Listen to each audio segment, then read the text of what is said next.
피청구인의 취임 후 이 사건 계엄 선포 전까지 국회는 행안부 장관, 검사, 방통위위원장, 감사원장 등에 대하여 총 22건의 탄핵소추안을 발의하였습니다. 그러나 이 사건 계엄 선포 당시에는 검사 1인 및 방통위위원장에 대한 탄핵 심판 절차만이 진행 중이었습니다. 피청구인이 야당이 일방적으로 통과시켜 문제가 있다고 주장하는 법률안들은 피청구인이 제의를 요구하거나 공포를 보류하여 그 효력이 발생되지 않은 상태였습니다. 2025년도 예산안은 2024년 예산을 집행하고 있었던 이 사건 계엄 선포 당시 상황에 어떠한 영향을 미칠 수 없고 위 예산안에 대하여 국회 예결특위의 의결이 있었을 뿐 본회의의 의결이 있었던 것도 아닙니다. 따라서 국회의 탄핵소추, 입법, 예산안 심의 등의 권한 행사가 이 사건 계엄 선포 당시 중대한 위기 상황을 현실적으로 발생시켰다고 볼 수 없습니다. 피청구인은 부정선거 의혹을 해소하기 위하여 이 사건 계엄을 선포하였다고도 주장합니다.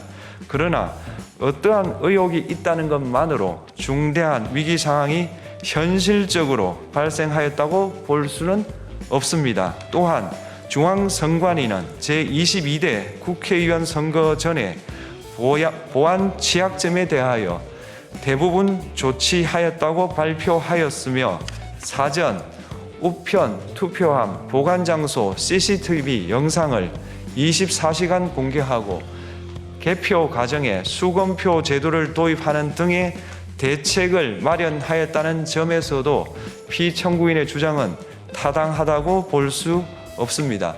피청구인은 이 사건 계엄이 야당의 전횡과 국정위기 상황을 국민에게 알리기 위한 경고성 계엄 또는 호소형 계엄이라고 주장하지만 이는 계엄법이 정한 계엄 선포의 목적이 아닙니다. 또한 피청구인은 계엄 선포에 그치지 아니하고 군경을 동원하여 국회의 권한 행사를 방해하는 등의 헌법 및 법률 위반 행위로 나아갔으므로 경고성 또는 호소형 계엄이라는 피청구인의 주장을 받아들일 수 없습니다. 그 외에도 피청구인은 국무총리와 관계 국무위원이 비상계엄 선포문에 부서하지 않았음에도 이 사건 계엄을 선포하였고 그 시행 일시, 시행 지역 및 계엄사령관을 공고하지 않았으며 지체 없이 국회에 통고하지도 않았으므로 헌법 및 계엄법이 정한 비상계엄 선포의 절차적 요건을 위반하였습니다. 이에 군인들은 헬기 등을 이용하여 국회 경내로 진입하였고 일부는 유리창을 깨고 본관 내부로 들어가기도 하였습니다. 피청구인은 육군 특수전 사령관 등에게 의결 정족수가 채워지지 않은 것 같으니 문을 부수고 들어가서 안에 있는 인원들을 끄집어내라는 등의 지시를 하였습니다. 또한 피청구인은 경찰청장에게 계엄사령관을 통하여 이 사건 포고령의 내용을 알려주고 직접 6차례 전화를 하기도 하였습니다. 이에 경찰청장은 국회 출입을 전면 차단하도록 하였습니다.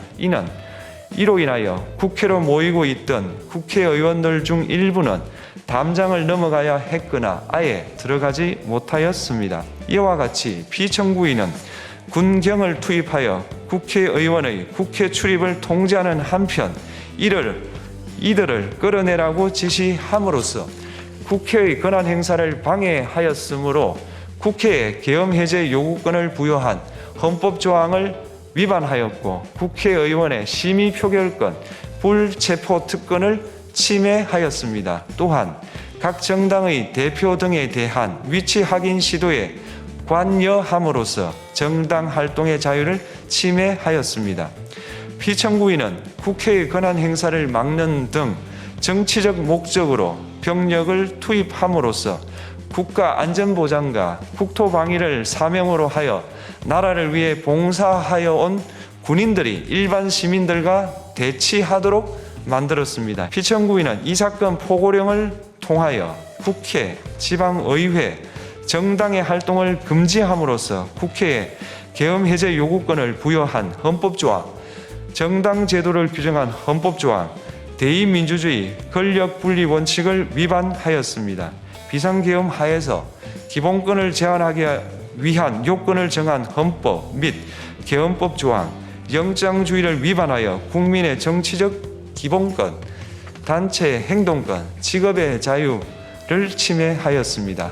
이는 선관위에 대하여 영장 없이 압수수색을 하도록 하여 영장주의를 위반한 것이자 선관위의 독립성을 침해한 것입니다. 현직 법관들로 하여금 언제든지 행정부에 의한 체포 대상이 될 수 있다는 압력을 받게 함으로 사법권의 독립을 침해한 것입니다. 피청구인은 국회와의 대립사항을 타개할 목적으로 이 사건 계엄을 선포한 후 군경을 투입시켜 국회의 헌법상 권한 행사를 방해함으로써 국민 주권주의 및 민주주의를 부정하고 병력을 투입시켜 중앙선관위를 압수수색하도록 하는 등 헌법이 정한 통치구조를 무시하였으며 이 사건 포고령을 발령함으로써 국민의 기본권을 광범위하게 침해하였습니다.